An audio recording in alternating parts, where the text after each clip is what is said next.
Hey guys, welcome back to my channel. It's Marissa Explains It All. Today I am doing a foundation review, still on the hunt for the perfect foundation. Today I'm reviewing the Makeup Forever Reboot foundation, so I'm excited to try it. I have been sort of in hibernation mode throughout this kind of quarantine and just not wanting to do anything. I don't know if y'all have felt that way, but I just kind of want to chill and watch my shows and like read and sleep and eat. Lots of eating. So I haven't really felt like doing much filmings, but I am working on another series coming up, a 3-part series, so stay tuned for that. But in the meantime, I figured I'd post this little foundation review for y'all and see how it works. So if you're interested in seeing how this new Makeup Forever product works on me, then stay tuned and I'll be right back.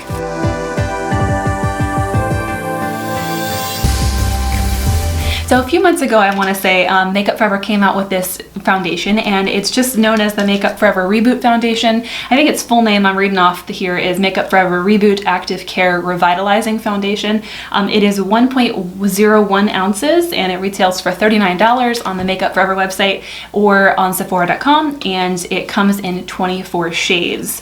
So, you know, not too bad. I got a little sample card here that I'm going to be trying out. When you open up the little pamphlet here, it says it is supposed to brighten, smooth, firm, hydrate, and even out.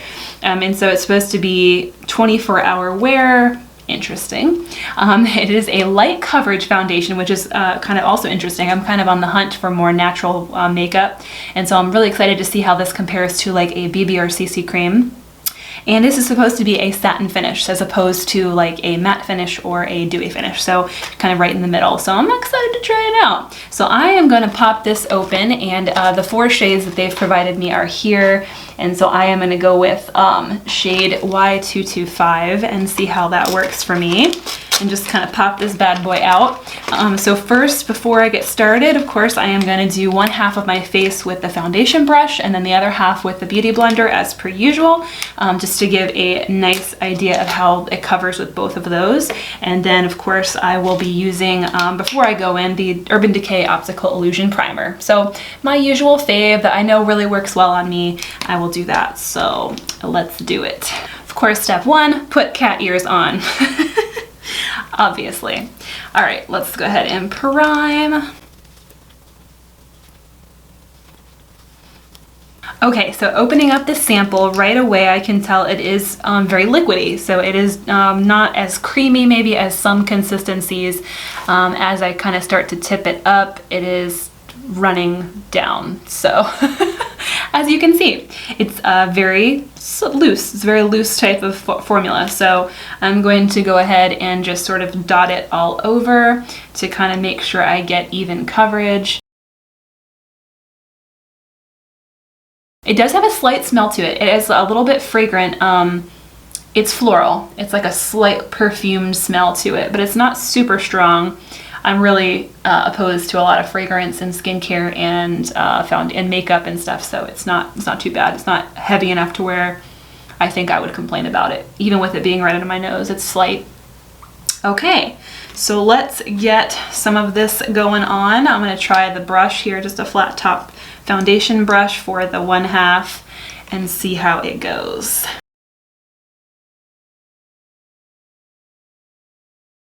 Okay, so right off I can tell that it is a light coverage.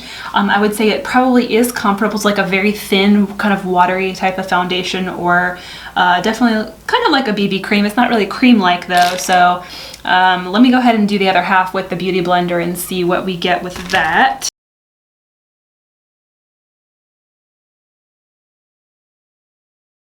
Interesting. So far, I actually like it. Yeah, it feels pretty nice. I think I am noticing that on the brush side. I'll zoom you in so you can see what I'm talking about here. Okay, so as you can see, it hasn't really covered up some of the spots and things that, you know, you would want to cover up normally. But interestingly, on the brush side, it seems like it actually is a little bit smoother to me. And then on this side, it almost looks a little bit like patchier in areas, which I find interesting because I don't usually find that to be the case with Beauty Blender. I usually find a smoother finish with the Beauty Blender. So I think I have some product left, so I am going to put some left on to the spots that I would like to cover up and see if I can just kind of pat those in with my finger and build the coverage up a little bit. and then I will move on. But yeah, so it's interesting, like it almost is like it needs to be like rubbed in or something like that. I don't know, patting in doesn't seem to really produce as good of a finish. Interesting. So I will continue to just kind of spot cover with my finger, but so far it's going on really well with fingers too. So similar to a BB or CC cream where a lot of people opt to put it on with their fingers. Okay, so interestingly, I actually like this. I don't usually like most light coverage foundations just because it doesn't seem to cover enough for me, but I like the way it's covering. You know, it still shines through. You can still see imperfections, but it looks like skin, so I think that's okay. So I think what I'm gonna do from here is put the rest of my makeup on. I'm going to do a natural look. I will probably opt for cream products and not really a bunch of powders. So I want to see how this works if I was to do a natural look with it, and then I will come back. All right, I am back with the rest of my makeup done, and as soon as I go out, my husband goes, "Babe, you know you have a tag on your shirt, right?" Are you serious? This has been out here this whole time, this like little tag. Yeah, that's how this day is going. So anyways, ignore that. The makeup went on really well on top of this foundation, so I was really happy with how that looked.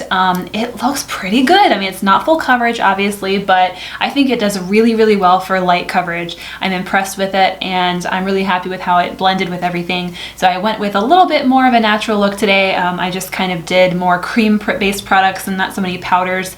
I kind of wanted to stick with that like light, kind of dewy look.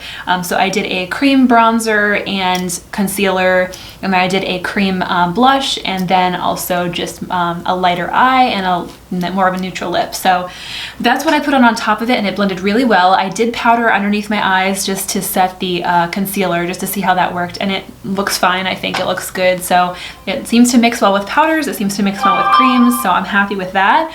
So I'll do a couple check-ins throughout the day and see how it wears as per usual, and so yeah, I will see y'all in a little bit. Hey guys, all right, I'm checking in for my first check-in of the day. So far, I think it's holding up really well. It hasn't creased too much in some of my fine lines and expressions. I've been trying to kind of stop touching my face and really try to give the foundation a chance to shine through.